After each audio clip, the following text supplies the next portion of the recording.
Freeman and Friday I've seen the least, but it's still funny. To this day, it's still. No, they're all funny. It's the worst of the three, but it's not Easily. it's not like it's bad. It just happens to be the worst of the three, Right. or whatever. Dog. You know what's hilarious, man? When I found out they made Friday the first one with only like $3 million in 20 days, bro. Phase on Love was like, man, everybody was they say they were underpaid, but at the time they didn't know how big it was gonna get. But if you watch the movie, like it's not surprising. Like Right. if you think about the movie, like literally they just shouted on one street, bro. Literally.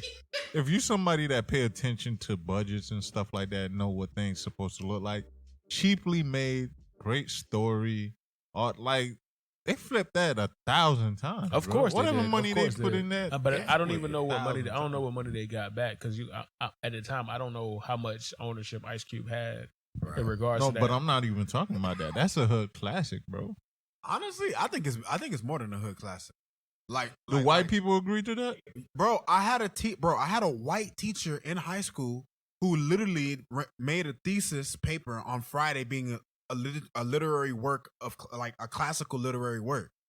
And if you look at Friday and you break it down, if you were to ever give someone a blueprint or a template to tell a good story, you could use Friday in terms of characters, in terms of story progression, in terms of development, in terms of theme, in terms of bro. Friday, fuck hood classic. That's just a classic period. Yeah, man. because Friday is the most legitimate movie. Yes, right. Friday. The I'm speaking other two- specifically Friday. Yeah, the other two are hood movies. Yeah. And Friday, next Friday. Oh no, You still don't wait, count it as a hood movie, wait. dog? When you said Friday after next, did you mean next Friday? No, I said Friday after next. That's the last one. Nigga, what That's is- the third one. Nigga, bro. that's the most popular one. Well, hold on. What? Wait. Friday after next is the most popular Nigga, one. Friday after next is put like this. The black people's favorite Friday is Friday after next. That's not my favorite The Friday. best movie is Friday. Right, my favorite is next Friday. What the fuck is wrong with you, bro? What you mean? I love next Friday, dog. Next Friday ain't bad, dude. I'm not saying that.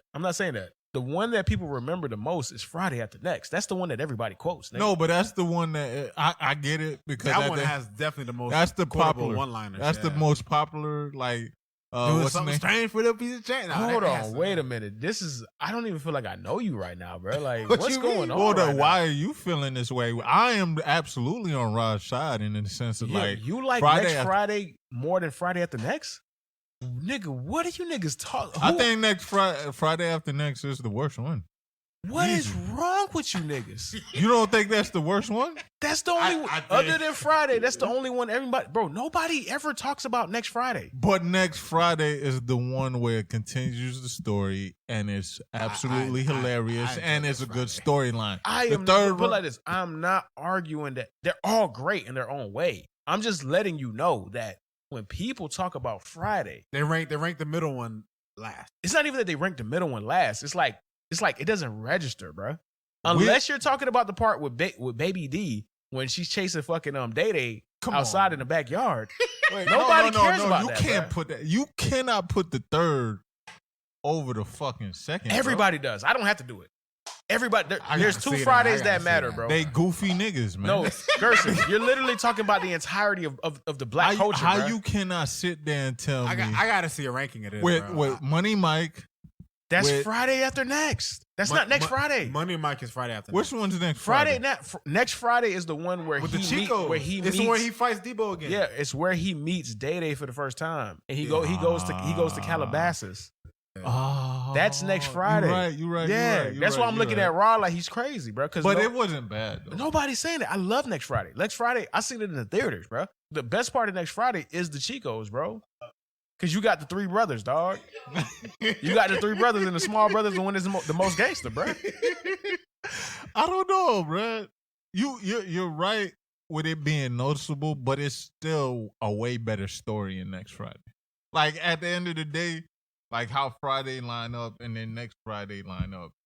I think I the feel third like one Friday after next is really a Christmas movie too. and it's just goofy, Yeah, dog. it's It's a just Christmas movie. goofy. It's a straight up comedian. The storyline is No, not put really like that this. great. Friday after next by far has the worst storyline. Isn't that? But the thing is that it's just so memorable. You could out.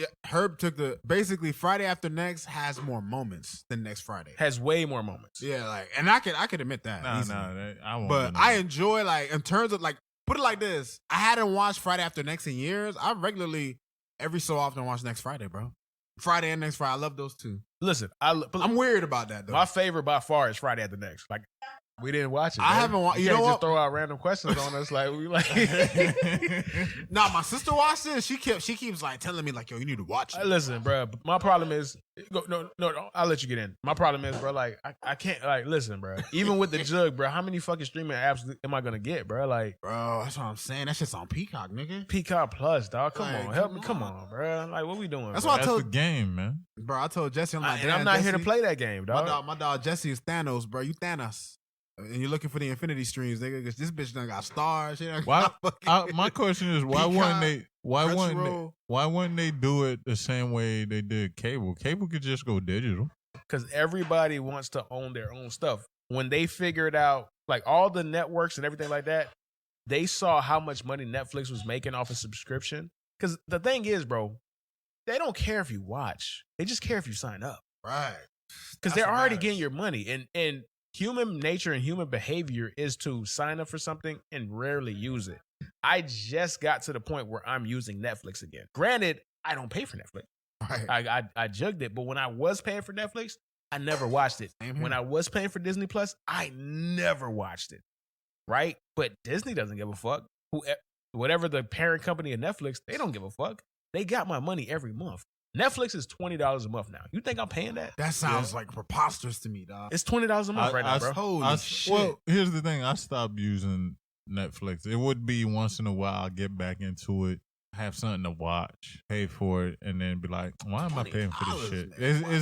It's really a recycle thing with me in Netflix. I'll pay it again, bro. There'd be a good chance for some reason I'll buy it for Benji and whatnot, have it for a couple of months, and then stop paying them, bro. Listen, the thing with Netflix and the thing with a lot of these streaming services is like you don't have enough time in the world to watch all the content, right? Like it's literally too much content. Like I'll go on Netflix and be overwhelmed and just close the app entirely, bro, bro. all the time.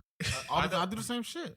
I went time. through a moment where I was just watching random shit, and they always had good. Like they always had shit that was worth watching. You just didn't care to watch.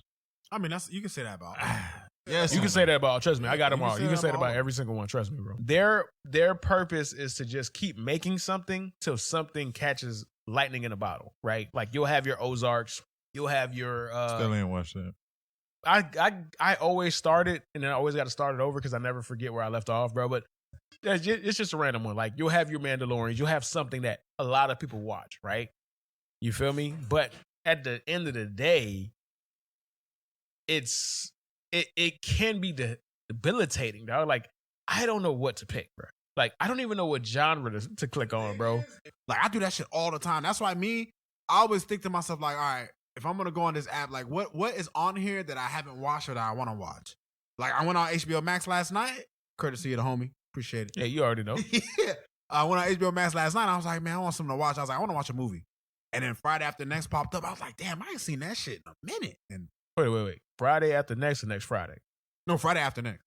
But I thought you said you haven't seen Friday After Next in a while. Oh, you're saying before that. Okay, Prior got to you. last night, yeah. That's why I started watching it. I forgot, you haven't seen it in a long time. You forget how fucking hilarious it is, dog. Yeah, buddy. Yeah, buddy. That nigga say you was getting beating. I was getting beating while you was eating, bro. These hoes out here selling pussy. Yeah, out here selling pussy. Jesus Lord, let us go to church so we can pray for these niggas later on. And one thing I love about the Friday movies, dog, and it's crazy because I could go back and watch these movies. You can see the good writing. The foreshadowing is perfect. Craig says after those old ladies walk away, like, man, that could be some nigga grandma. That's some nigga grandma, man. Later on in the movie, what happened? They grandkids came out. The grandma come back. Then them niggas go right there. And them niggas take off that famous chase scene, nigga, when running through the neighborhood. To bring it back to Friday After Next, or just a Friday in general, right? Like the part with Money Mike in the bathroom, but no homo, bro. But with Damon? It was Damon, dog. That nigga I am a boy. That nigga say, Damon, I am a boy. That nigga say, you are not in prison anymore, Damon. Man. Bro, my favorite part, that nigga say, that nigga say, bro, I think what he said about the Lucky Charms, yeah, nigga, that nigga looks magically delicious, nigga. Yeah, Yo, Terry Crews, man, he's a funny ass nigga, bro. He's a funny guy. Right, no, I got it. Okay, I'm sorry. I got to get back to the bottom of this, bro. How, as a black man, do you rank Next Friday over Friday After Next?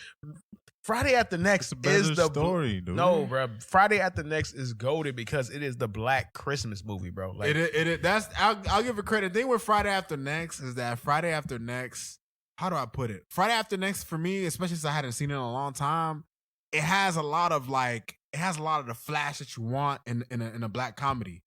But Next Friday for me, because I enjoy Friday so much, it just felt like a more natural continuation from the original story, and I just happen to just like it. I can't really put my finger on it because to be objective, if you put Next Friday side by side with Friday After Next, there's more green circles for Friday After Next, but it's just a personal preference. No, but I can explain it best right here, bro.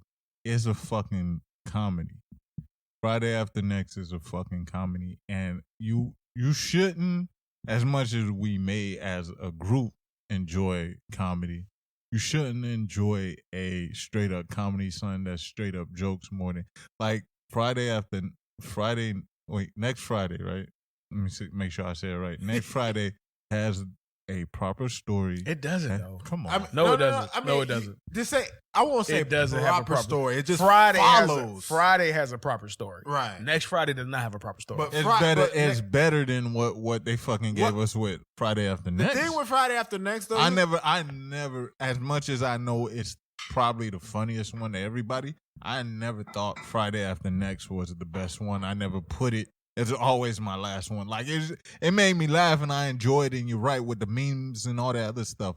But in the sense of it being a great movie. But the thing is, like, put it like this, bro. We got plenty of time. Fuck it. We don't really have that much time, so we can argue this.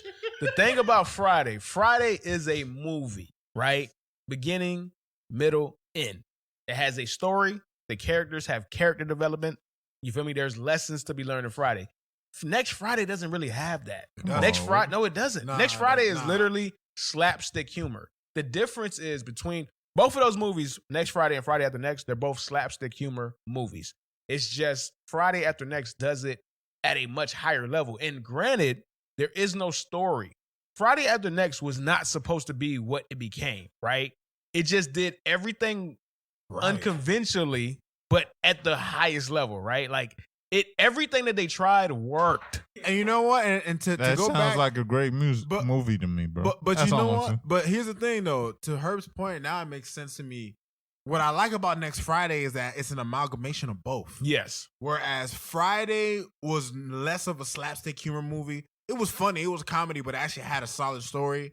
As opposed to Friday After Next's story, like the main story of Friday After Next is what? It's absolutely irrelevant. Bro. They have to get money to pay for their rent, bro. Yeah, that's the story. But the comedy is an all-time level, and Next Friday is kind of like the hybrid of that.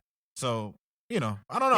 Yeah, listen, Next Friday is a direct continuation of Friday. Literally, the nigga's dad takes him because the block is hot, bro. The nigga dad has to take him to Calabasas, to his uncle house, bro. Right, You're right. So you get to meet Uncle Elroy, you get to meet Day Day, you get to meet new characters, right? The difference is just Next Friday, in my opinion, doesn't have the highs comedy-wise of Friday After Next. Friday After Next, it had to be unbelievably funny. Otherwise, it would be terrible, bro. There was no in-between, dog. Because the story is so bad, bro. There's no character arcs. Nobody learns anything, bro. Like, right. There's no growth. All the growth happens in the first movie. If you watch the other two movies, there's no development, dog. There's no development. It's just hilarious. For Friday After Next to be what it... Like, Friday After Next is literally the Black Christmas movie. Like, it's... You can make the argument... you can make the argument... I don't like it more, but you're right. You're right. It's not more important than the original Friday, but I guarantee you more black people will watch that more than they watch the original Friday. I guarantee that. I know that for a fact. But I don't know. Because if you're telling me about, like, as much, if you follow the Friday franchise or whatever, like, if you're telling me you really like it and you really try to understand it, I never thought the third was even up close. Like, I thought it was hilarious. It made me laugh. The reel that's coming around where everybody made their own version of, I got to find a way to get this money by tomorrow. People's like, I got to find a way for your dad to pick you up. Huh? I gotta find a way for your dad to pick you up by tomorrow. Stuff like that. Like it's very hilarious, and you're right. And I kind of confuse them, but still, like I'm always been the person that if you can catch me with a storyline, if everything makes more sense to me.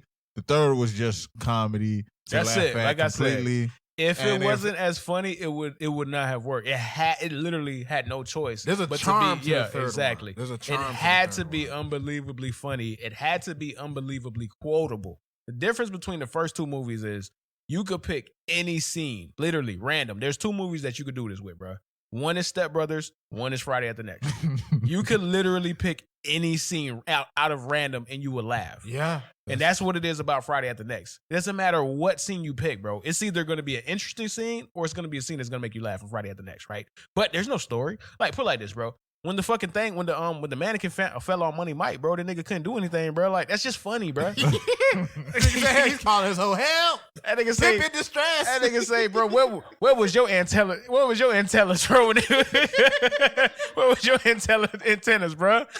When they was over here trying to steal my shit, bro. What? Like, shout out to Friday After Next too for that casting, man. Exactly, and that's another thing about the casting, bro. Like, it was phenomenal, in the moment. Nobody knew who Cat Williams was. He was just Money Mike, right? And he became one of the greatest black comedians of his generation. Now, granted, he got into his own demons, and that kind of stunted his potential in what he could have been. But at the moment in 2003 when that movie came out, bro, that was just Money Mike, right? You know what I'm saying? Like, Day Day to me was much better in Friday After Next than he was in Next Friday. In Next Friday, he was more annoying. In Friday After Next, he was better than Ice Cube. He drove the story, bro. You know what I'm saying? So there's a lot of little things that Friday After Next, did that, in my opinion, better than Next Friday. Now, granted, it's subjective, dog. Like, I'm just blown away, bro, because you're literally the only person I've ever met that said that, bro. They prefer Next Friday over Friday After Next, me bro. and Gerson now. Yeah, well, you and Gerson now. The two niggas, bro. I don't even know if I know you niggas anymore. That's how I feel right now, bro. Like, come on, bro. Top flight security of the world, Craig. Oh, cool. I mean, you know I love that, bro. But you know what, though? I want to have this conversation because it's so crazy because I was literally in the shower today thinking about what happened to black comedy movies, bro. Like, we don't got The Wash no more. We don't got Poetic Justice. We don't got Boys in the Hood. We don't got Love and Basketball. Like, what happened to these movies, dog? Like, I understand that John Singleton died, and John Singleton is one of the pioneers of this. But what happened to our movies, bro? Well, here's the thing. Honestly, when you see a black, sorry to cut you off, brother. I wanted to get this thought off. Whenever I see a black movie now, bro, that I can think of is usually like some fucking slave shit. Yeah, that's all we get now. What the fuck is that? All we get is 12 Years a Slave or something that's adjacent to 12 Years a Slave, bro, for the most part. Man. Well, there's not enough like black people in high positions to think of this. And it's crazy because, like, to me, fam, we come out black shit. Yeah. But for some odd reason, they only make shit for white people, bro. And it don't make sense, though. And some people may listen and sit there and think, oh, man, that's what. If you marketed to black people, you made $1 billion with fucking, what's her name, Black Panther, bro. You can do that shit over and over again if you feed black people. I don't think so, though. Like, okay. I think those are two different arguments, right? Black Panther had a specific purpose, right? And it gave us a moment. It gave us an actual superhero that we could get behind. But if you really look at it, Black Panther and NWA in recent times, as far as big motion pictures, that's really the only thing that we came out for, dog. Like, I'm not going to lie to you, bro. Well, what I want to say is one of the best movies I watched in a while and recently, and it's not even recent because I put it. Bro, I feel so terrible, bro, for us not supporting Nate Turner, bro. That shit was a great movie. It was beautiful, dog. And because he had that rape case or whatever, y'all don't remember Nate Turner? I know what you're talking about. That movie was not that good, bro. What? I get why you liked it, bro. It was a nigga trying to kill crackers, bro. I get why you love it, bro. It spoke to your soul, bro. It spoke to your soul, bro. But that was not a good movie, bro. You don't think so, that bro? Was not a good movie. Great, man. That's not a good movie. Talking about that was not a good movie. That was beautiful, man. That was not a good movie, bro. Y'all didn't. You don't think that? No. In my opinion, it wasn't a good movie. What's the name of the movie, bro? It was that one fucking matter of fact, let me get it up right now, dog. It was Nate Turner. That's the name of it. Nat Turner, Gerson. Nat Turner. My fault. The Birth of a Nation, bro. Birth of a Nation. Yeah, Birth of a Nation. Yeah, there we go, dog. Y'all niggas ain't support that nigga at all. Because it wasn't a good movie. Again, bro, it was good, dog. Come on, man. Put it like this. And it's a true story. It is a true story. Just like no, not Judas and Black Messiah. That's an entirely different thing, right? We need to stick it to that time period, which is the fucking 1800s and shit like that. What's that movie with the British lady, bro? And the Underground Railroad. The lady who's a part of it. I feel Harriet bad. Tubman? Harriet, they're gonna crucify me, bro. Like, Black History Month. Black History Month. I forgot Harriet Tubman's name, bro. They're gonna kill me, right? But even her movie, her biopic, that shit was awful. Like, trust me, I try to watch. It wasn't a real biopic, was it? I thought it was supposed to be ridiculous where she like the Abraham Lincoln movie. That's what I thought it was. No. It was a real biopic, but the problem with biopics is that they're not real, which is why I don't really care for biopics, because biopics have to be sensationalized. Right, they're gonna exaggerate. They're gonna exaggerate they're gonna certain things, bro. They have to, because they have to, do movie things. Well, I don't think so. In the Nate Turner, that was 1,000% dramatized, Gerson. Like, they will never follow any of these fucking people like verbatim. Exactly. Oh, this is exactly how it went. Never, ever. Gerson, if you were to do a biopic, really did Krill. This is true, but the events and everything that led up to it was dramatized because you're gonna have to do that, right? Right. They want to engage the audience. They want to engage the audience. There's movie making. Put it like this, bro.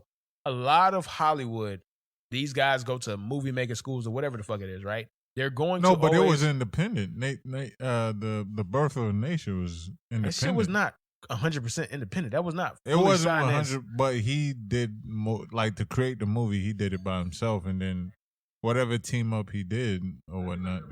Okay, you. Oh, wait. You might be right about that. Let's see here.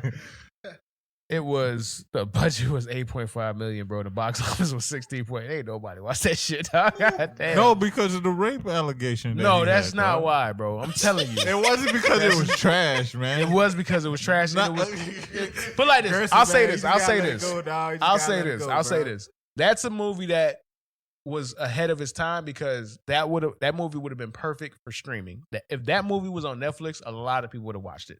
But because it was a motion picture, because it came out in 2016, you know what I'm saying? It's hard to invest people to go watch something and pay for it versus all I got to do is be in my bed, take my fucking remote control and click play. Right? Especially now with the trending. Is it on any? Is it on any? I don't see it on anything. It's on Amazon. It's on Amazon Prime. It's on Amazon Prime. It's on Amazon Prime. I'll fuck with Amazon. Back to, okay, put it like this. You might be right. I didn't think it was a good movie, bro, but it has a 73% on Rotten Tomatoes, bro. So I'm wrong on this, bro. I'm wrong. You right, dog. I have to watch it, bro. I don't think I watched it. It's good, fam. Put it like this. Here's the thing, though.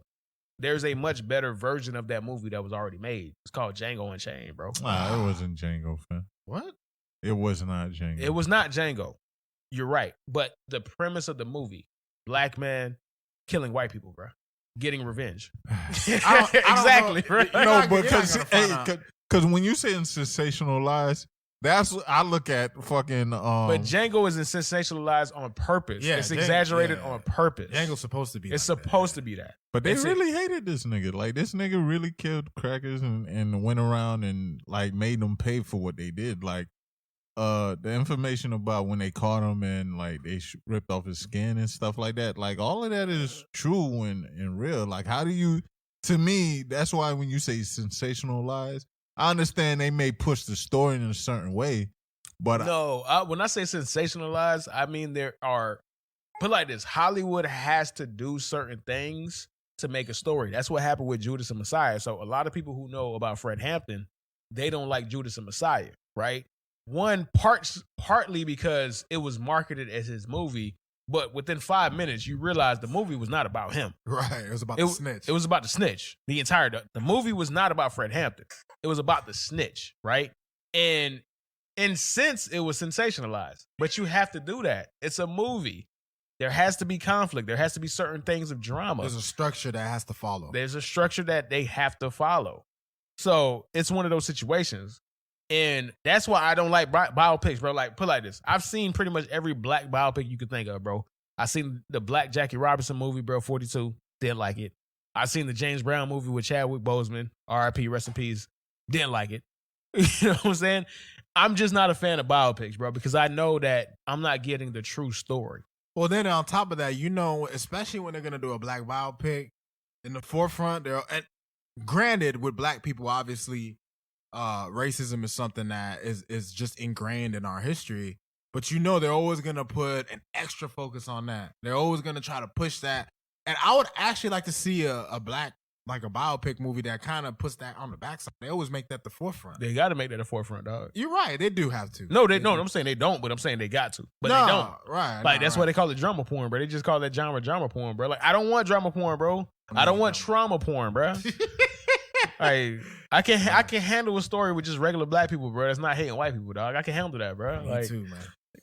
My favorite stories, bro. Oh, so you like trauma porn, bro? No, I like when niggas hate crackers, man. All right.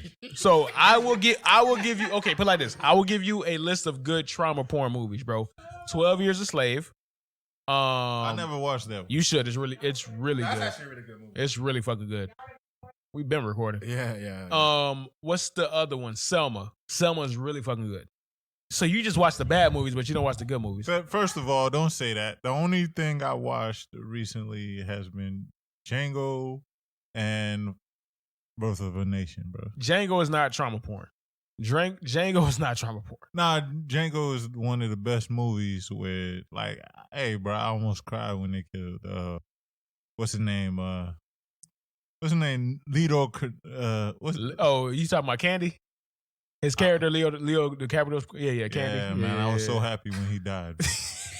When he got shot, I was like, oh, snap, he did that. Bro, you know what's good, so great about Django, dog? Like, there's a YouTube channel. I forgot what it's called, but the YouTube channel is called Explaining. It's not called that, but they have a series called Explaining Evil, right? And they explain Samuel Jackson's character on that. When you realize he's actually he's the actual mastermind of the entire house, bro. But he can't be the leader because he's a nigga. But he was smart enough to understand. It was like, all right, I'm going to play my role, but I'm going to influence these crackers to do exactly what I want them to do. And it was brilliant, dog. Like, even when he met Django, when he was talking to fucking Candy, and they could say, I missed you like I missed a rock in my shoe, bro. Like, he knew, bro. Like, he knew, you know. What? That shit was funny. Nah, bro. Like, I could watch Django anytime, bro. I could watch Leo's performance at the fucking dinner scene, dog. Oh Lord, bro. And Samuel L. too, man. Nah, it was phenomenal movie, bro. Honestly, Quentin Tarantino movies, man. Like, there needs to be a special place in history for those movies. I think, man, because I feel like his film making style is so unique to him. Like, if you watch a lot of certain directors' movies, like, we all know Michael Bay. If you watch a Michael Bay movie, bro, don't talk to me about that nigga, please. You're gonna hear explosions, baby.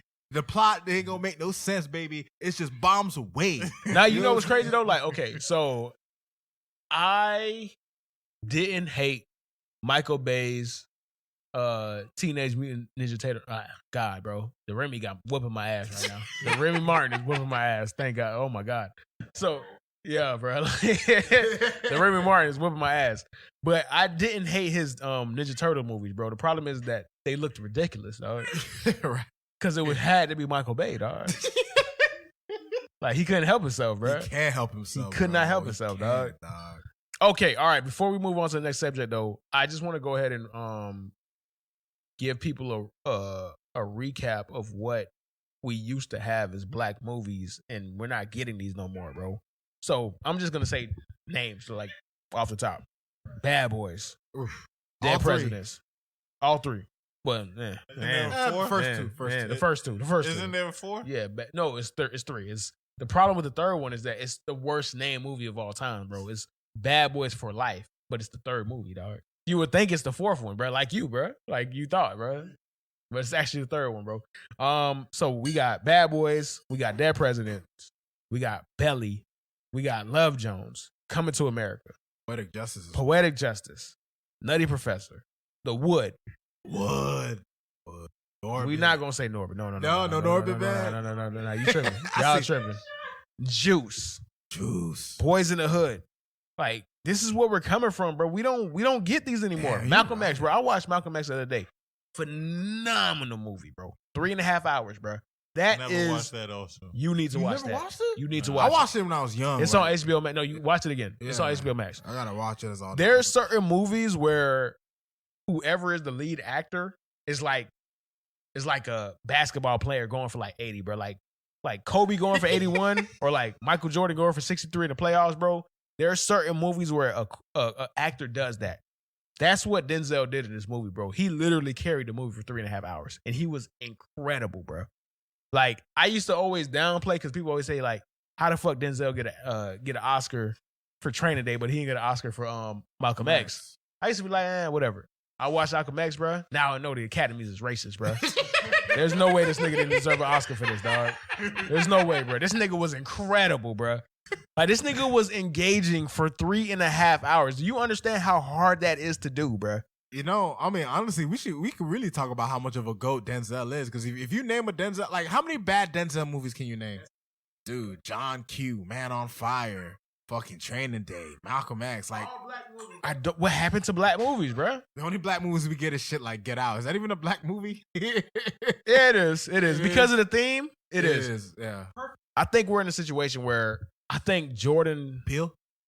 thank you, Rob. Appreciate you, bro.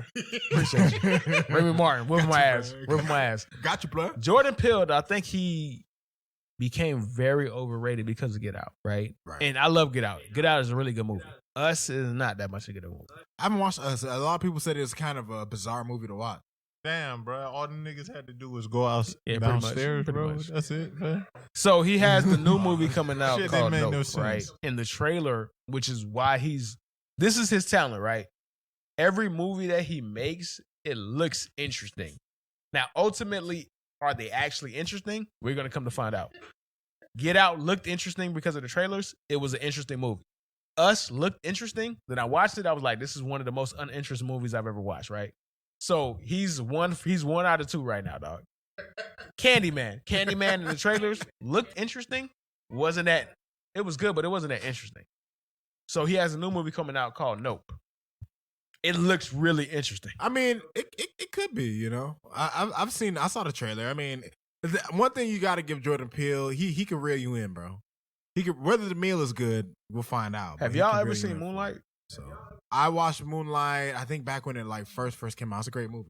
That's the watch movie it. about the gay dude, right? Yeah. Right. It was funny though, because I remember when Moonlight came out, right? And then a lot of niggas on, because there is a scene which is like maximum gay, right?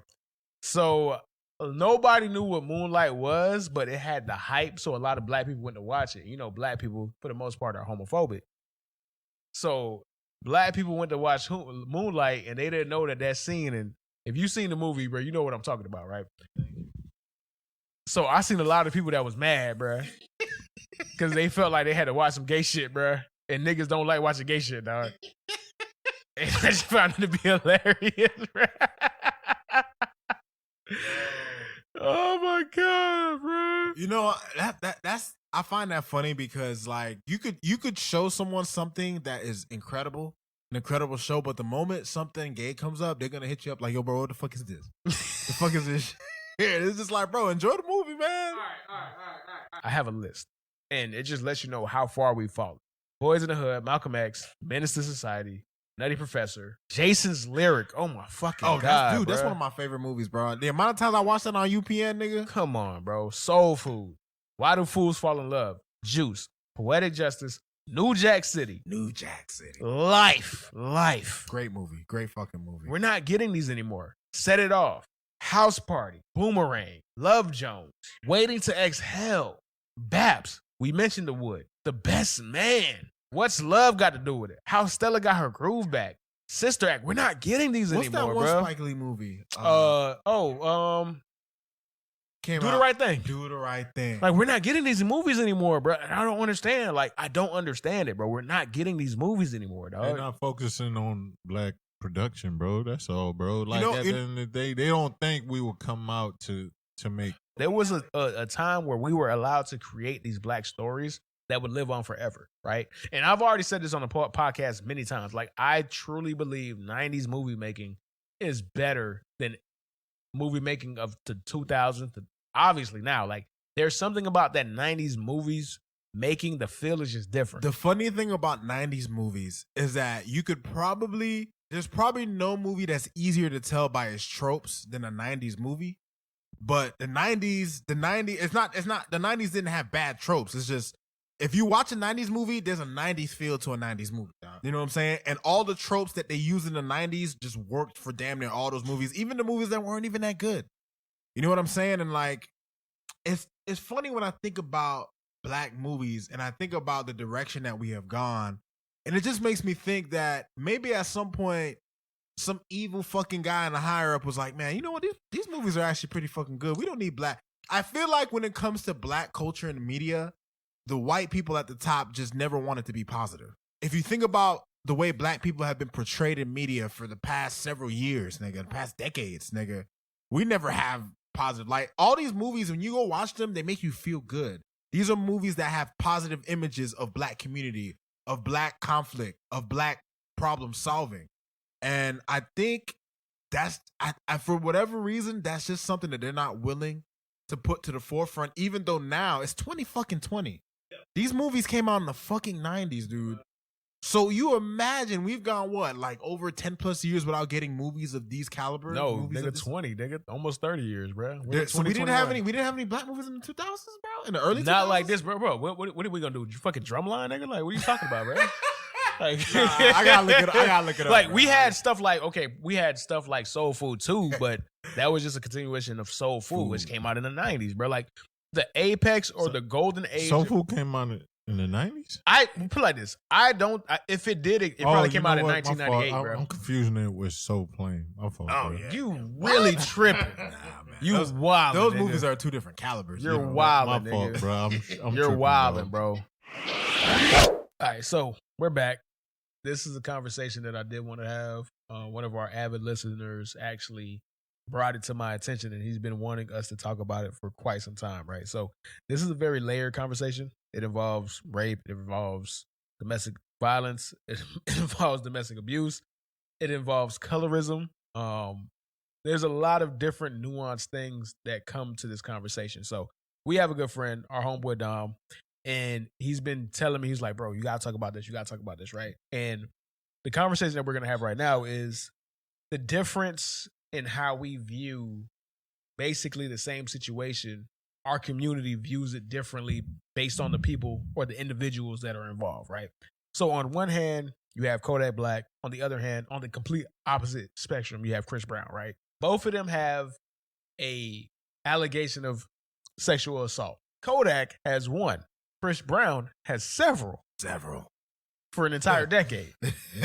And it's funny how if you put both of those people in a lineup, right, and didn't know either person, you didn't know either party, you didn't know who Kodak Black was, you didn't know who Chris Brown was, like you lived under a rock for your entire life, right? And you had a blind A or test subject A, test subject B, and you lined them up and you said, who's more likely to have over 7 or 8 sexual allegation charges just based off of fucking a picture? You're going to look at Kodak. You're going to just assume it's Kodak. For sure. No.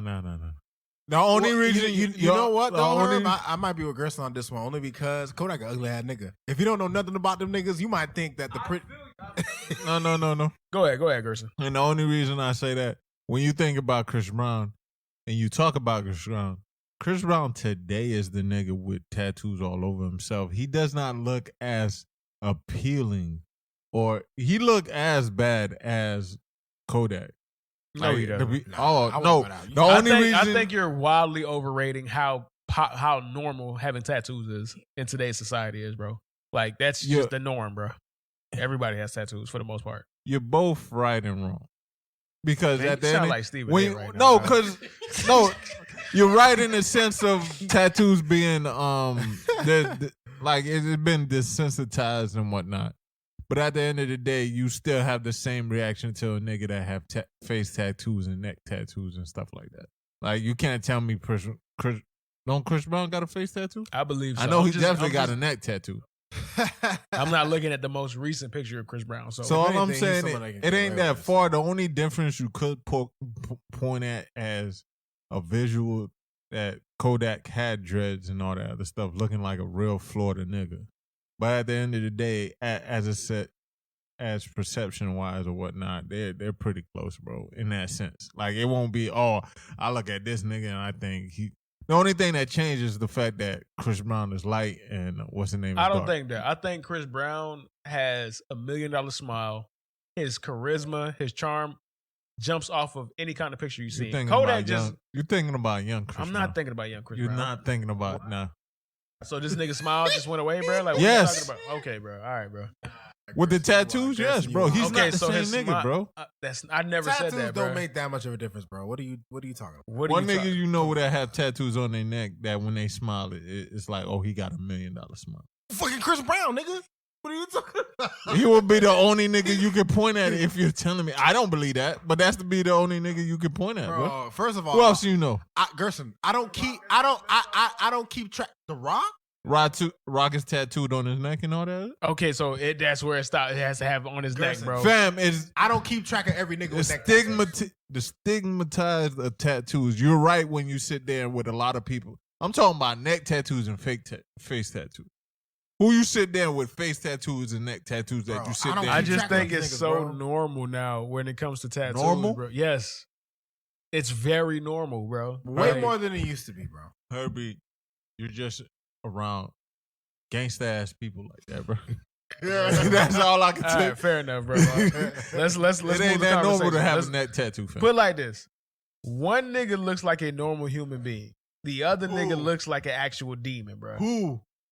Bill Capri, bro, a.k.a. Kodak Black, dog.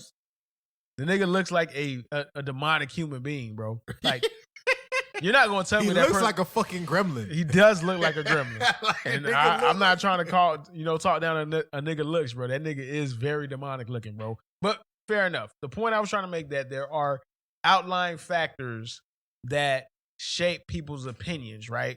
Ultimately, more people like Chris Brown in our community, so more people are willing to give him a pass. This nigga? I mean, what? So, do the neck tattoos bother you that much? Is that that's basically what you're showing me, bro? And the face tattoo. So fuck his perfect teeth, bro. Like, fuck that. Yes. All right, whatever, Gerson. Whatever, dog. Okay, Gerson. Maybe it's not gonna be 100% that they're gonna pick Kodak in a blind test, bro. Maybe it'll be 70-30, bro. I'm sorry, bro. You got it, bro. But again, let's get to the actual conversation. I do think Chris Brown is so desirable as a sex symbol, where Kodak is not, that he gets a pass. The point I'm trying to make is that I'm not trying to throw nobody out there. I'm not trying to put nobody business out there. But Dom, somebody that he knows in his own personal life, he got into an argument with that person about this very topic that we're having right now. Put it like this. Kodak got shot a couple of days ago, right? Yeah, a few days ago, yeah. The person that he knows was like, that's good. He deserved to get shot because he's a bad person because he has sexual assault. The irony of that person, she was willing to go to a Chris Brown concert. The only reason I think it got canceled because of COVID or something like that. Chris Brown has severely more like sex. Several fucking. I got a timeline of it, bro. Matter of fact, let me pull up a timeline right now, bro. So the timeline, number one, beat the shit out of Rihanna. That's what he's most famous for. Number two, stole a woman's phone who took a photo of him. Yeah, I can see that. This one is wild, bro. Shoved the woman into the ground at the nightclub and she had torn ligaments in her knee. Oh, yeah. She even took a picture and everything. Number 4, third-degree assault filed after a woman was forcibly ejected from his tour bus after she refused to give him her mobile phone number, bro. That nigga just sounded like he got light skin. Woman accused him of punching her in the face and taking her phone at Las Vegas nightclub, January 2016. Female tour manager claimed he threatened her with a brutal physical attack, May 2016. Detained by LAPD following a standoff at his home, a woman accused a singer of threatening her with a gun. You show up to a nigga house, bro. I try to shoot you too, so yeah, I'll give you that one, dog. Number 9, Chris Brown and 2 accomplices were taken into custody in Paris after a woman filed a report of aggravated rape, April 2019. All right, boom. $20 million lawsuit accusing him of drugging and raping a woman on a yacht in Florida. And in that case, They said that he pulled up to the woman with some white powder on his finger and forced it in her mouth. And another woman, he gave her 2 different drinks and she went unconscious. And then she woke up to him taking off her clothes and forcing himself on her. This nigga is a menace. Allegedly. Allegedly. Kodak, I'm not here to defend Kodak. He has one allegation. They have a rape kit. The person in I think it was in South Carolina in regards to Kodak. The rape kit passed. His DNA was on the rape kit. So, wow, they both have these allegations. Kodak has one. This nigga has a decade worth of this shit, bro. I'm not trying to say one is better than the other. But the fact that Chris Brown, because of his stature in our community and perception is different, because the music is overall better and more legendary than Kodak Black, obviously, women largely don't give a fuck. Same thing with Trey Songz, bro. Well, I mean, if you think about it from the biggest picture, I mean, how long has R. Kelly done what he did? And only now, in recent years, is he really getting paid for all of that. And who is our generation's R. Kelly, bro? Chris Brown. Well, you know, I say yo. That was the shit. Well, the only that was my shit, dog. The only thing I would fight back at is what you were saying. Like, I understand that people think it's colorism, and that does play a fact. But at the end of the day, bro, if people like you, you can get away with shit. And that's what I'm trying to say. I'm trying to say that Kodak Black is just a street nigga. He's a pompano nigga on the big stage. He's a pompano nigga who became a superstar, bro. Chris Brown is truly a menace, bro. I won't fight that. I didn't know. He's truly a menace. Now, granted, it's hard to say what's real, what's not. Obviously, it's a lot of allegations, right? There's a lot of allegations. You become a target.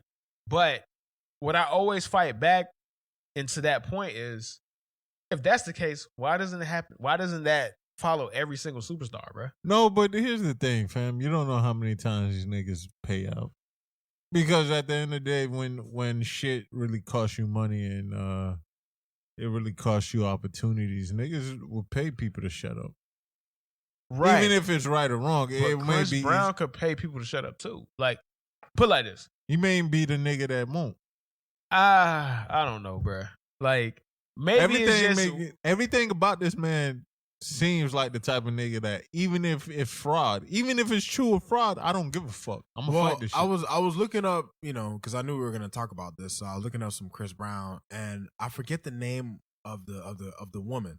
She's famous. She dated Victor Cruz. I don't remember. Oh, Karrueche Tran or whatever. Bro, so when it came to her, they have like real screenshots of this nigga harassing her when she has a picture of Victor Cruz just going in. I'm talking like 20 plus comments, nigga, just going in. It's like, it just goes to show his psychological profile. When you know a little bit about Chris Brown's psychological profile, how he grew up, the fact that, his stepfather came into his life around around the age of 6 or 7.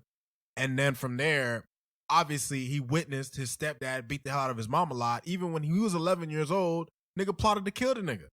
So all those things, they kind of build up in you. They fester in you. Your body, your mind, your spirit downloads that shit, and it grows into a program that becomes a Menace to Society program. Menace EXE, nigga. That's who fucking Chris Brown is. He has the music as his outlet, but in the shadows, he has fragility issues. In the shadows, he has aggression issues. There are performances that he's had on live TV shows where he's gotten upset and fucking stormed off a set. Like, he has shown time and time again that he's not really all there as someone who can contain himself. And when you look at those examples and then you apply it to private situations, you apply it to the relationships he has with people. I mean, I don't think it's hard to fathom that a lot of these allegations are leaning towards truth and lie. There's documented record of him saying, like, if you leave me, bro, and I still want you, I'm gonna be outside of your window. Like, he's not shying away from the fact that TB4L, baby, he will harass you, bro. Like, he doesn't shy away from that shit, bro. Like, he owns it, bro. Now, hey, I can respect that, dog. If you're gonna be a fucking menace to society, bro, at least own it, bro. Don't be fake about it, dog. More power to you. Well, brother. But he could be that dude that only do that to the woman he loved. Love is a tricky thing, especially when you're a superstar like him, right? Because you can get that whenever you want. So you can confuse love for lust at that level. Easily. So a lot of these women that might have allegations towards him, like the tour manager. What does the tour manager gain from fucking suing this nigga for harassment, bro? This is tour manager, dog. She loses. Like, you're not gonna make as much money being somebody else's tour manager than fucking Chris Brown, dog. Like, you know what I'm saying? Like, the shit that he did with like with Rod brought up with Karrueche Tran. I've seen the shit that he would do on her IG. Like, literally. Comment after comment. Just berate her, nigga. To berate her. Like, she didn't want you no more, dog. Let it go, bro. Charge it to the game, dog. Nah, fuck that. Here go this nigga, dog. Nah, I'm just playing. Nah, you ain't no, playing, because bro. I, as jokingly as I said it, but as truthfully, I understand the obsessiveness for a woman. As a man, if you truly love the woman and you truly fiend for her in that sense, bro, I can understand the obsessiveness towards that. He's so talented that he was able to still have a career after beating the dog shit out of Rihanna. Rihanna is the media's darling, bro. I mean, he did a number on her. And he beat the fuck out of her. The fact that he still had a career out of that shows you how talented he is and how much of a generational artist that he is. Like, he would be even bigger if that shit with Rihanna never happened, dog. But he is kind of self-destructive. He is kind of it's just a bad dude, bro. Not saying Kodak ain't either. If you got any kind of rape allegations on you, bro, I can't rock with you. But that's not Kodak fair, can't. No, That's not fair. It is, bro. Nah. Why it's not, bro? Nah, because at the end of the day, there are plenty of dudes that have false allegations. Right. But okay. Right. Let me clarify that. If you're somebody who has a rape allegation and I believe that is true, I can't rock with you. How about that? Fair. And I believe the situation with Kodak is true because of the rape kit. Like, well, that's not true. Because it could be just DNA evidence. It could just be sex between them. I don't know how many other people. It could have just been sex between him and her, and then other dudes just jumped on him. That's possible. Well, okay. So the whole point of the rape kit is to show you forcible damage done to the vaginal area. That's the whole point of a rape kit. Because if you are, how can you tell me what, Gerson? Unless there's scratches and bruises. Yes, nigga, because you're not sexually stimulated. So that's the whole point. I don't know. Yeah, I mean, I don't know, but hey, a rape kit is not 1,000% conclusive, but it's more than non-conclusive. If that makes sense. As a grown ass man on a serious thing, you know what? To be fair, it would be the same thing. But as a man, bro, you stuck it in there and it was dry, but it don't matter, bro. You just started fucking and it got wet later. Right, but that woman is not calling the cops on you or father. Cool, true. Yeah, that's kind of important, though. Very important. True. It's a very, very true. important But, aspect of it, dog. You know what I'm saying? I don't know nothing about rape, bro. So I don't know either, bro. It's not something that it's not cool with me. I don't get off to that, bro. Some niggas do, bro. But you know what's crazy about that? Maybe it's because, like, see, like, all three of us actually have this in common. We all grew up with sisters, bro. Facts. It's like, to me, it's like, bro, my sister could never tell me a nigga raped her, bro. I'm going to jail, bro. Y'all boys ain't seeing me no more. I'm hunting that nigga down. That's part of the reason why I don't even I'm telling you, dog. Well, to be honest with you, bro, from what I could tell, most women have been into, if not rape, but close to sexual assault. Bro, it's funny. This is actually somewhat relevant to the podcast. I mean, it's funny because me and Jesse were just talking about this the other day, randomly getting high. Y'all remember that party we went to where our mutual friend Kat, who was on the podcast a couple weeks ago, got drugged at? You remember that party in Springs? I don't know nothing about that. No. Oh, Gerson. You know what? You're right. Gerson, way back. I was going to say you had to remember it because you you stopped me from fucking losing my shit on that party. You're right. Because, for those of you listening, back in my neighborhood, and I remember it was me, Herb, Gerson, and Matt. Matt came with us too. And my sister and a couple of her friends, they went to the party. And a couple of friends I had from high school were there that I knew. So we go to this party. It's fucking packed in this house. And one of my close friends, she ends up taking a drink from somebody, and she gets sick. He spiked the drink. So R.I.P. to my nigga Paul, man. Much love to you, my nigga. I hope you resting well. He's there. He was there. Paul was there. Paul was dancing with Kat, and then Kat was like getting woozy, and she passed out in the nigga arms. So he brought her to the bathroom because he knew that, like, I knew her. He came and got me. I'll never forget that shit, dude. I lost my fucking mind, dog. I remember I was going around saying, yo, who the fuck did that shit? Like, I was questioning niggas and everything, and I'll never forget, bro. I was ready to swing on a nigga, and Gerson just wrapped me around his arms. Just like, bro, calm down, bro. You good. Gerson was like, just chill, man. Just chill, because I was losing my shit. And the funny thing was, the next day, my sister and all her friends, they knew who did it. It was this little Chico nigga. But when I was raging, they looked at that nigga, and they seen that nigga looking at me, and then he looked at them, and then they looked at him. They're just like, man, we can't let Rodney kill this nigga. So they never told me who it was. I have recognized him when they told me after the fact. Another fun fact about that night, I'll never forget this for the rest of my life. A shooting happens at this party. Like, niggas start shooting at this party, so everybody scatters. The police show up. We parked in the elementary school across the street. We all pack up. It's like 7, 8 of us in one car. And we make, I think it was Matt. I want to say this was Matt's mom's car at this time. I'm talking, nigga, I'm in the back, nigga. We pull up. The cops are interviewing everybody. The cops are searching every car. Bitch, we pull up with Matt as the driver. They see Matt. They're like, oh, have a good night. They didn't even look inside the car. I thought that shit was so funny. It was just like, yo, this is why black people need white friends, dog. This right here.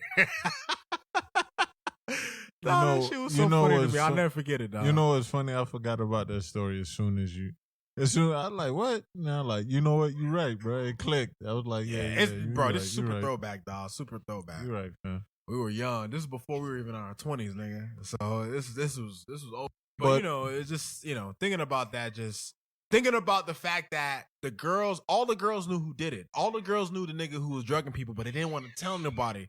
And you know what? I think maybe one of the saddest things about sexual assault and rape and that type of abuse is that people oftentimes feel like they can't talk to anybody about it. People oftentimes feel like it'll make the situation worse by getting other people involved. And it's just sad that that's the way it's viewed. You know what I mean? Like, when you go through some shit like that, you should feel comfortable enough to go and tell people, but it's not. It doesn't work that way. Because here's the thing, it doesn't work that way. You're right, but I understand, because at the end of the day, at that moment in those times, bro, you was heated. And as a big brother, it'd be the same thing with me, bro. If I caught the situation, that nigga might die, fam. Right. Don't tell me, because I might kill him. Right. So nonetheless, dog, like, we off the mic, we have jokes about rape as men and blah, blah, blah. Whoa, we have jokes about rape, nigga. Don't put me in that shit. No, because I've never joked about rape, nigga. Don't do that, bro. Don't do that, bro. Whatever, dog. If you want to if you do that, no, because as men, we think things are funny until it's serious. Nigga, and that's again, bro. You don't gotta put it like this. We are a collective always. We are a unit always, but you don't always. So gotta, we never had a rape joke. Never had a rape joke. Against men or not, like men getting raped in the booty and all that. You never had a rape joke. I mean, but come on, man. Okay, exactly. Man rape is exactly. Man rape is my point is rape. We make fun of rape because it's not because it's actually funny. No, we don't. All right, whatever you say, fam. Whatever I don't make fun of rape. Whatever you say. I bet money as your friend at least once.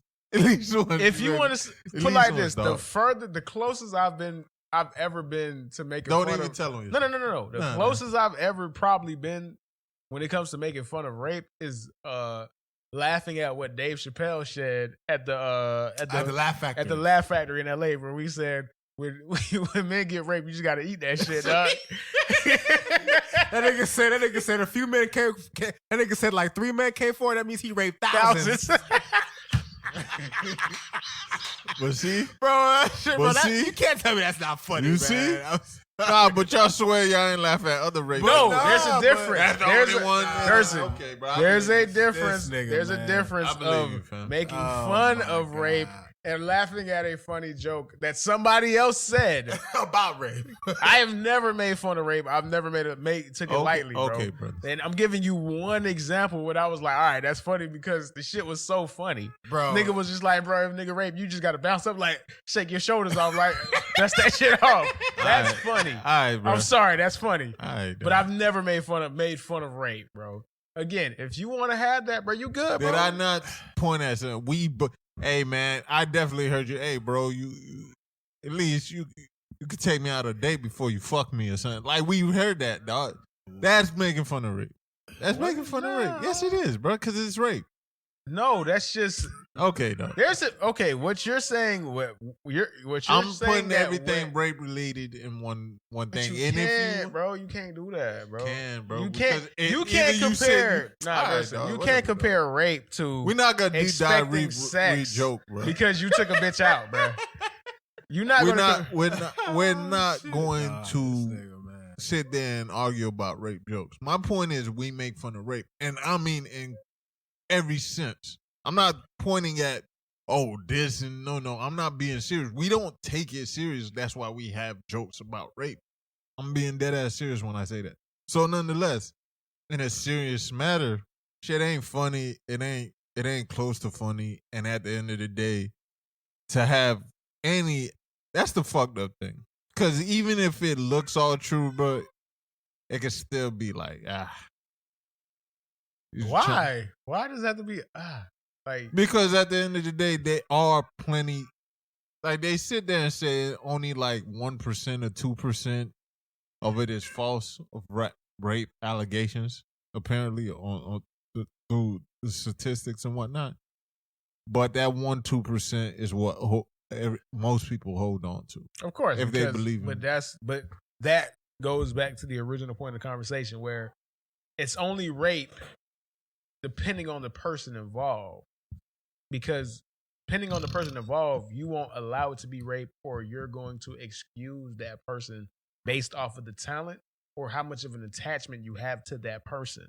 Going back to what Dom said, the person involved, the person that started this conversation, the reason why a large part of the reason why we're even having this conversation to begin with, was going to go to a Chris Brown concert when all of his allegations have been documented. But when it came to Kodak Black, she didn't care that he got shot and almost lost his life.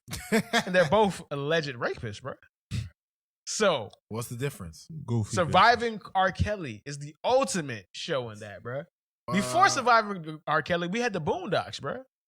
That Boondocks episode needs to go down in history, bro. They need to put that in the museum. Episode? The one the with trial of R. Kelly. The trial of R. Kelly, bro. That's the second episode of the whole series. When the nigga started singing, bro, and everybody was like, "Man, I know he didn't do it. I know he didn't do it."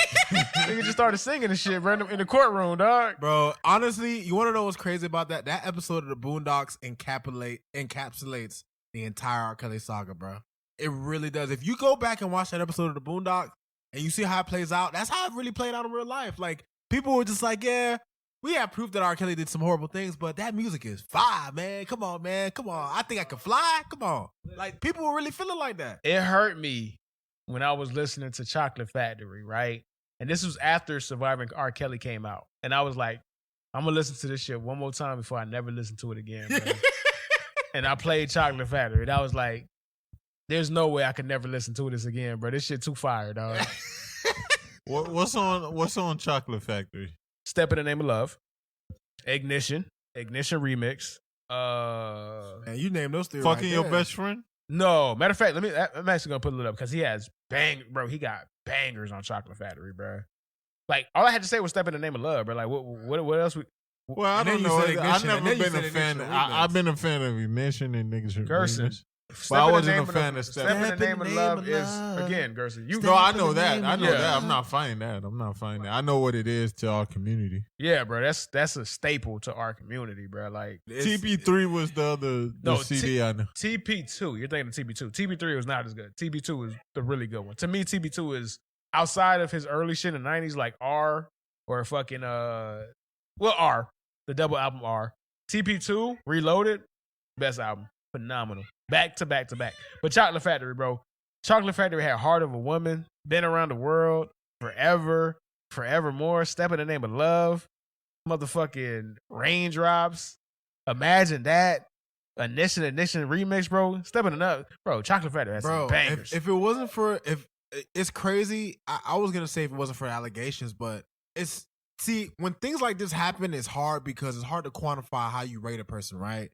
Because it's like you can't really take R. Kelly the artist without bringing R. Kelly the man with you. Yeah, and the problem with R. Kelly is that when you listen to his music, especially the older stuff like from the 90s, right? It truly shows you where his mind was the entire time. It's perfect insight. Age ain't nothing but a number, dog. Like, I can't listen to that no more, bro. No, bro, I can't. I refuse to listen to I that. can't listen to it no more, bro. Listen, It's absolutely disgusting because now I know what he really meant, bro. Like, at the time, you thought he was talking about older women, but no. That's how they made it seem. Yeah. Yeah. Like, so it's just like, it's crazy when you listen to some of his songs and it's just like, damn, dog, like, why did you do it? It's crazy because if you isolate R. Kelly as just an artist, he is arguably the greatest R&B artist of all time. Facts. But it's like you can't just isolate that part of him without adding in the fact that the nigga was basically a cult leader. You can't have one without the other, bro. You can't have one without. And it's just like this is why I know it was truly a sickness. Because like, bro, all you had to do was wait till they were 18, bro. Like why, bro? Bruh, nigga. Like why, bro? Like that's all you had to do was wait till they were 18, and he couldn't help himself, dog. Well, I'm sorry, bro, but the only reason I was looking at all his old CDs and the reason why TP3 popped in my mind, I was like, one of my favorite songs with him is "Kicking It with Your Girlfriend." Great song, bro. And also, I realized that's where all the trap in the closet started. That's why TP3 popped in my Stood out to you, yeah. Yeah. That's what it was. I think just the first one was on TP3. Nah, it was the first 5. The first 5? I think that's what I'm saying. No. I think put it like this. Trapped in the Closet was really his own thing. I think he just put it onto TP3 on the extended edition. Because the actual TP3 had Kicking It With Your Girlfriend. TP3 had Remote Control, which is a great song, by the way, bro. The way this man can make sex about any fucking topic, bro. It's incredible, bro.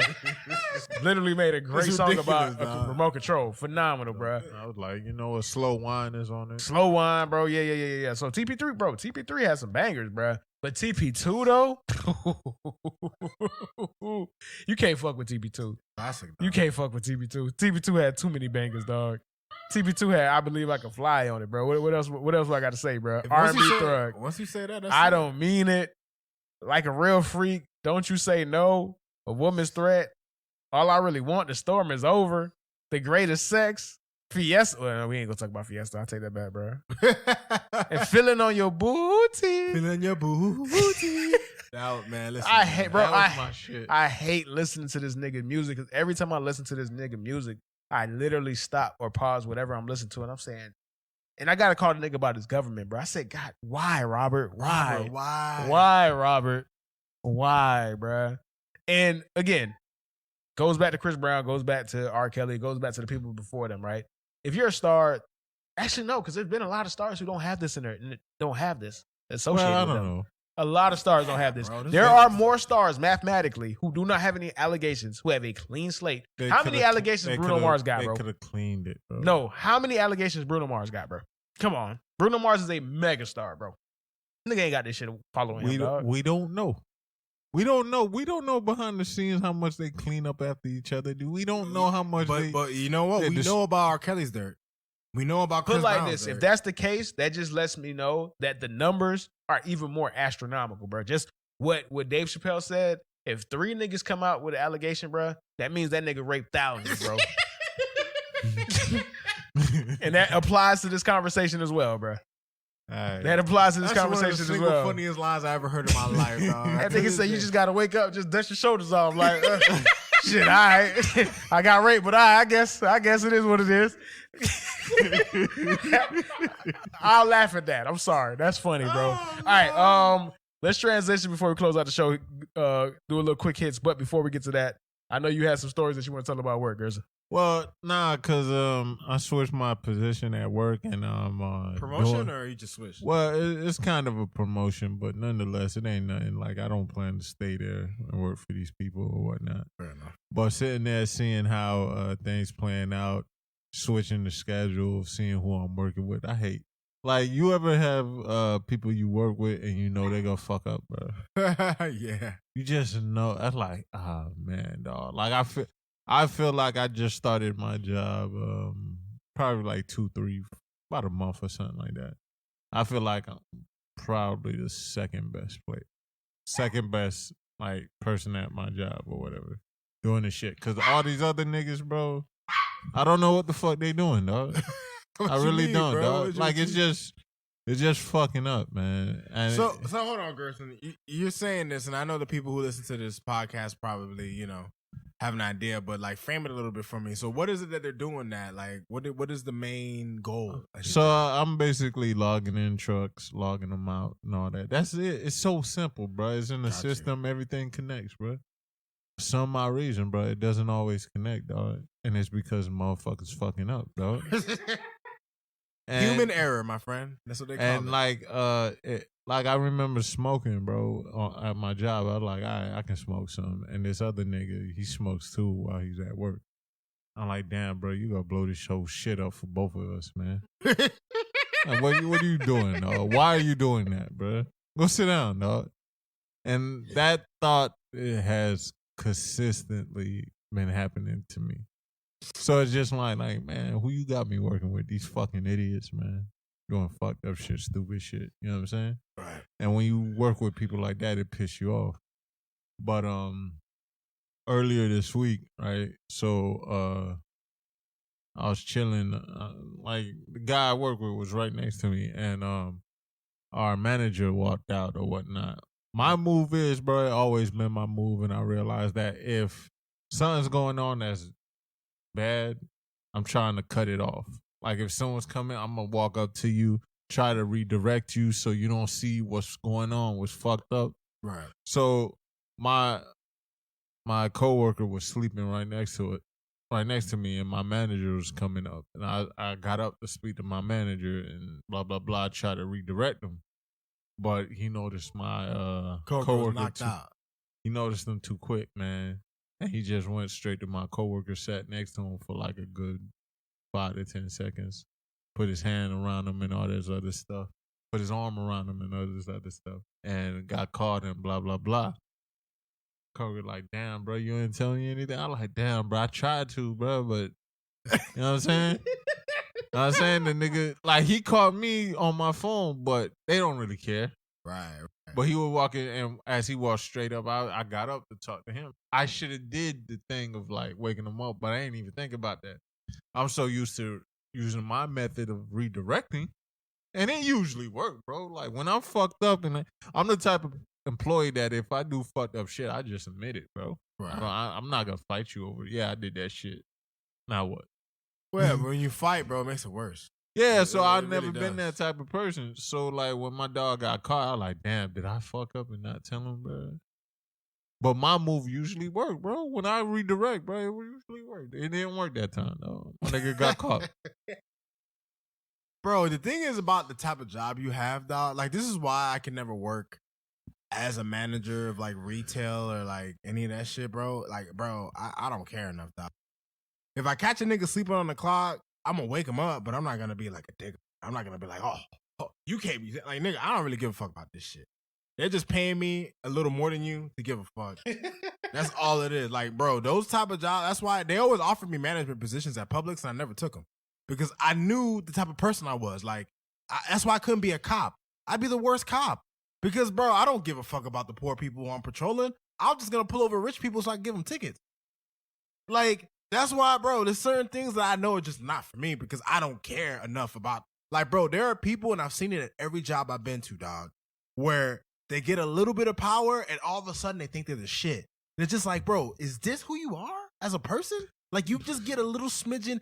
The power you have is not even real. It only applies in this fucking building. And all of a sudden you think you're the fucking queen or king of England, nigga?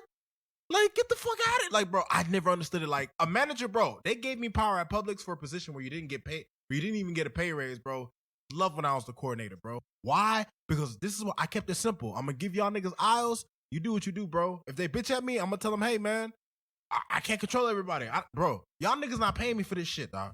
So I don't give a fuck. So if you're paying me for it, it's gonna even be worse. I'm gonna be like, yeah, y'all pay me for it, but fuck y'all. That's how I'm gonna feel. It's so funny that we having this conversation because I am the person that you are talking about, bro. Like, I'm a supervisor at my current position, right? So it's funny because now I'm on the other side, dog. But I never lost myself, right? My agents, they love me. They adore me because I keep it real. I'm very transparent. I try to, like I tell them every day, I say, listen, my objective is to make your job as easy as possible. So whatever I got to do or whatever loopholes I can find to make your job easier, that's cool. But whatever the minimum is, you got to meet that. If you're not willing to, if you're not willing to meet the minimum, brother, I can't do nothing with you, dog. Like I can't help you, bro, because I'm giving you everything I can, bro. Like even, bro, like this is the first time I've ever had to do this, right? I got to do quality analysis, right? So you do a case, bro, I got to go back. Yeah, QA, the worst, the absolute worst, because I truly don't care, bro. What I want to do is just give you 100, bro. But I didn't think this would happen, right? And I can see how there's some slight metamorphosis, right? So I got certain agents who really do everything. I got certain agents who do bullshit, right? That's how it goes. And what I mean by bullshit, I mean copy and paste their answer for every single case that they do, which is not what you're supposed to do, bro. Every single case is completely different, Give me bro. a little effort, man. I'm paying you, Thank dog. you, right? I'm paying you, right? Give me a little effort. And I literally had to pull one to the side. I was like, yo, like, listen, I got to fail you right now. Like, I don't want to, but I have to fail you because you can't do this. You can't do this. Because put it like this. My job right now, we're doing investigations, right? So you got to do an investigation. You got to build a case. You're going to decide whether you're going to clear that alert or you're going to clear the case, whatever, right? But you got to do some type of analysis or whatever, right? I'm seeing people copy and paste for multiple people. You literally can't do this because every single case is different, bro. And for the most part, dog, even that, I'm letting people slide, bro. But this person, I couldn't let her slide because I'm like, bro, I'm like, dog, why these answers always look the same, bro? I called it to the side. I was like, yo, like, what's going on? I was like, is it too much or you don't have enough time? Talk to me. Help me out. I want to help you because I can't rock with what you're doing right now. This is literally unacceptable, bro. Some people don't even want to give you the bare minimum. They give you less. That's crazy. And this is where I never thought I'd be. I actually am the only thing I take in my job serious is QA, not because I care about QA, but because I see people who are really actually putting in their work. And there's no way I could give you the same grade as somebody who was putting in work, bro. Right? No. I can't do it. As much as I don't give a fuck, that's the one thing I do give a fuck about, bro. You can't do this. And I'm not gonna let it slide, bro. But it's like, bro, you're not even asking for a lot. I'm not asking, bro. When I'm telling you, dog, like, put it like this, right? I'm not gonna say I got chewed out, but I got called out because Friday, I'm like, bro, it's Friday. If we gonna have a light day, I don't even need y'all to do these many cases. If I get called out on it, I'll explain it or I'll make some bullshit up, right? Because it's Friday. I want you guys to have a good weekend, dog. And sure enough, I got called out. Herb, why your team has way less cases than everybody else? I was like, listen, man, it's Friday, bro. What you come on, man. It's President Weekend. Like, can we let these people have some type of semblance of their own humanity, bro? Like, how'd that work out for you, bro? My supervisor, she cool because normally, like, I'd be on point with it. She was like, you know what? I understand. It is what it is. You feel me? And I told my team that. I was like, today, I'm going to get called out, but I'm going to defend y'all. That's the type of supervisor I am. That's why they fuck with me. But on the flip side, bro, don't copy and paste shit, bro. Right. Like, y'all see I look out. At least do the bare minimum. The bare minimum, bro. That's all nigga. I gave them the answers to QA. That's why my pride won't let me let you pass. I gave you the answers, bro. I put it on a Word document. I let you know exactly what I'm going to grade. and you still can't give me what I'm finna grade, I have to fail you, bro. I feel like you spitting in my face, bro. At that point, Because you can't be that lazy, dog. Gerson, what I tell you, I do everything in my power to make this as easy as possible. I gave you the documents. I did a demonstration like, hey, guys, this is what I'm looking for. This is what I have to grade you on. I emailed you this shit, bro. I'm going above and beyond. All you got to do is not copy and paste, bro. Like, that's it, bro. It's just funny being on this side, dog. It's absolutely hilarious being on this side, bro. For sure, dog. That's why, my friend, I don't. The job I do is a little different, man. I don't work with a corporation. I like it like that. I know, dog. All right, quick hits, man. I got two topics. One is kind of a continuation. One is the actual topic. So I'm gonna start with this. Just a little recommendation. Peacemaker, loved it. Rankings of Kings, best anime that I've watched in years. And me watching Rankings of Kings, and this is gonna be an unpopular opinion, it made me realize how overrated Demon Slayer is, bro. I know I'm gonna get crucified for saying that, bro. Bro, is that unfair? I think that's unfair off a rip, bro. Demon Slayer has been a anime or manga, if you put it in that caught people's attention. Yeah, but the problem is that I think, especially with this season, bro, it's literally carried by this animation, bro. Oh no! This season is, bro. It's so funny you mentioned that because I was talking about that. Me and my sister, we've been watching it. We haven't. I guess they haven't dropped the last episode yet. They did. Oh, they did drop it. I think episode 11 was the last episode. Oh, yeah. Episode 11 was the last one? I thought they were going to have one more. I from what I understand, I think that was supposed to be the season finale, yeah. It was. That's the season finale. I fucked up. Never mind. But okay, we finished the season, but if you watch Demon Slayer this season, bro, and this is for the anime people out there, take away the animation and the fights, bro. What do you got?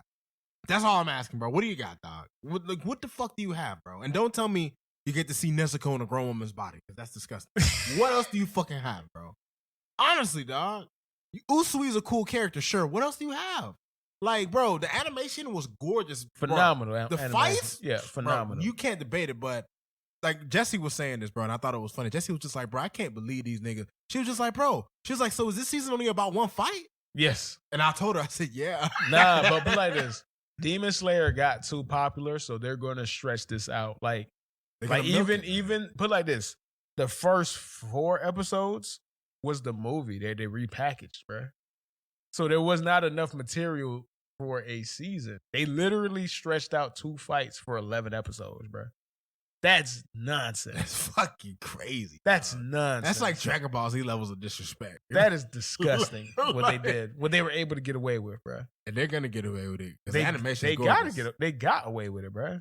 But yeah, but when I watched Rankings of Kings, I didn't really think of that until I watched Rankings of Kings, of how much I do think this season was vastly overrated. And going forward, I think Demon Slayer is going to be overrated because what is there to be? There's not no real character development. All the character development happened in like the first half of season 1, bro. So where is the character development, dog? It's just a bunch of niggas overcoming their limiters, bro. It's typical shonen shit. Like at the apex, bro. Yeah. There's no story anymore, bro. It's just we're fighting all. We have to get stronger. Yeah, we got to get stronger until we fight fucking Muzan, bro. So yeah, but Rankings of Kings, the complete opposite. One of the best animes, one of the best stories I've watched. And I haven't been this interested in the story of an anime. Fuck the animation, but the animation is phenomenal. Just the story itself since Vinland Saga, bro. It's been Vinland Saga, Ranking of Kings, and I can't really Kingdom is pretty good too. Kingdom, but I don't care for the anime. I read the manga, but the manga. Yeah. I can't get into the anime. Like, and it pissed me off because the same person who did Kingdom did Full Metal. No. I take it back. The same person who did Arslan. Oh, that's probably what I'm thinking of. Arslan, you're thinking of Arslan. Yeah, Arslan's what I'm thinking of. Which I can't believe it never got finished. But it is what it is. All right, so I just want to get that out of the way.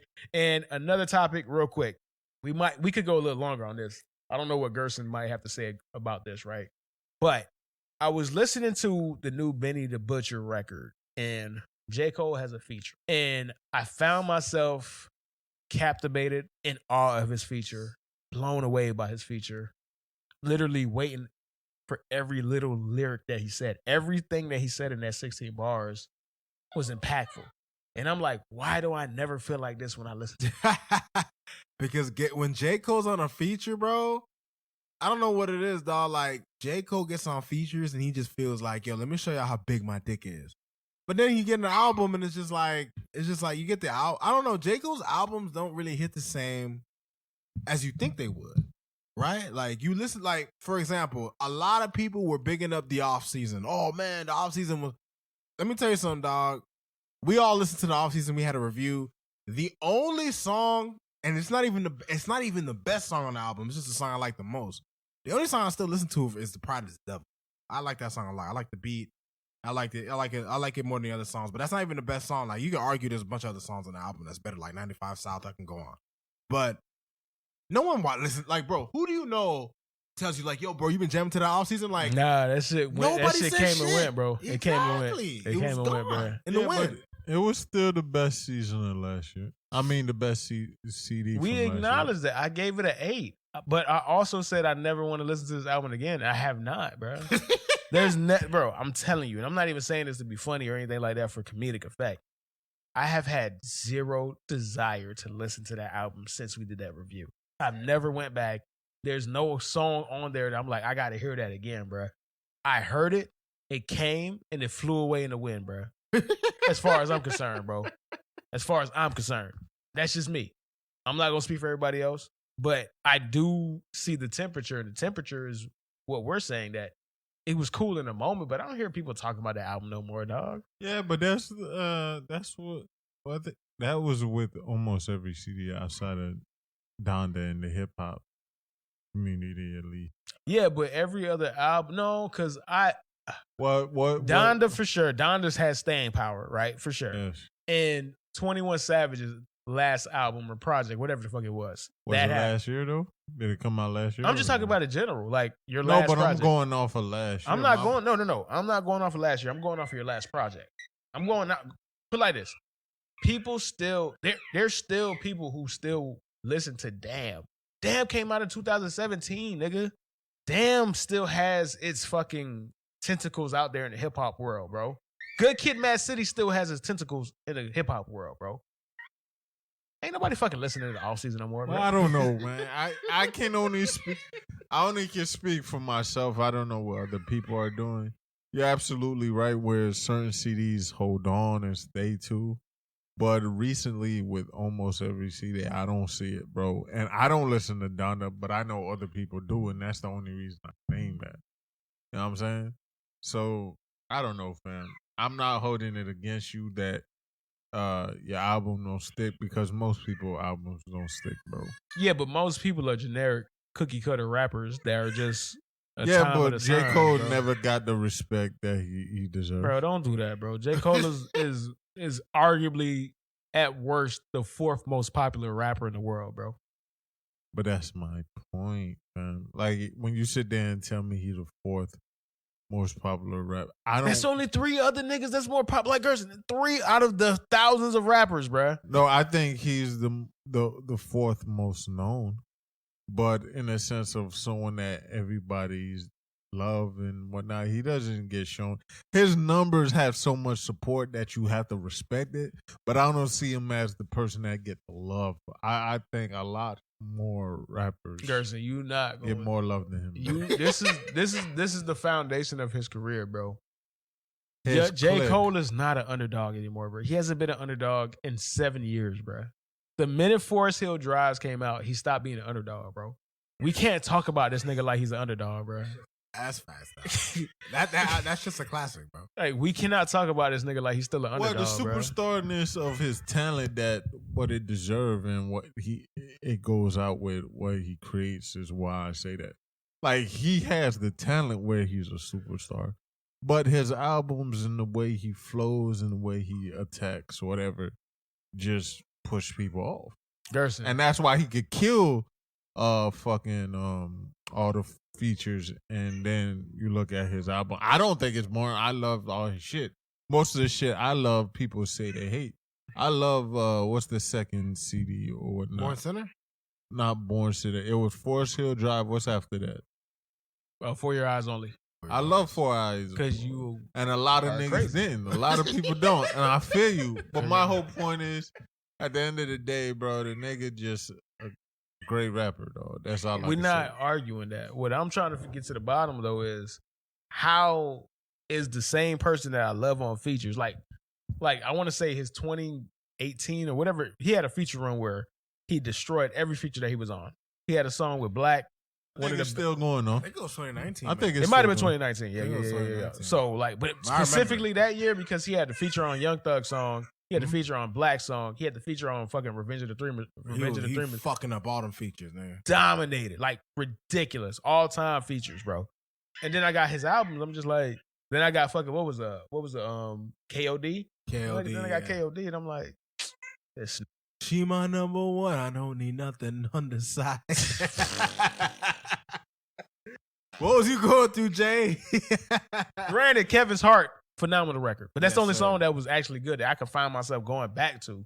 Right? There's not a single song that I want to hear off of the off season, bro. And I'm just like, where's the disconnect? Where I could listen to his EP after he dropped the off season, where he had a song on some Drake song, right? I could go back to that. I'm like, why can't you do this on your albums? What's not connecting here, dog? It's not making sense, bro. I mean, the only thing I can think of is when he's featured on someone else's track. I guess because he's hopping on somebody else's shit. He has maybe that extra motivation, like, you know what? Let me show niggas that I can outdo a nigga on his own song. Which he does. Put like this, bro. His features are so good that I think he's the best rapper in the world when he's on a feature, bro. That's how good his features are, bro.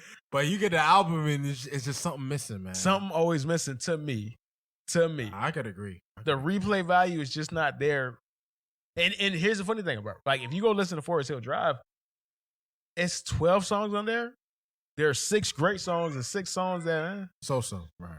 So even going back to that one, which we all acknowledge is a classic and has replay value, that there's songs like that. It's just like, I don't get it, bro. But we'll leave it at that, bro.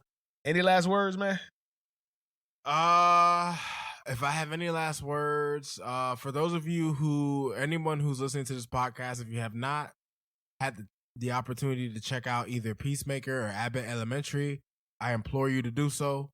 Both hilarious. Peacemaker is probably one of the best, arguably top 3 of anything DC has produced in their new era.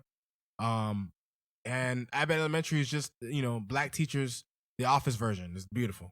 Check it out. Yeah, it really is good, bro. It's wholesome. It's not trying to push any fucking agendas down your throat, bro. It's just quality characters, quality storytelling, bro. I really love Abbott Elementary, bro. All right, man. Deuces.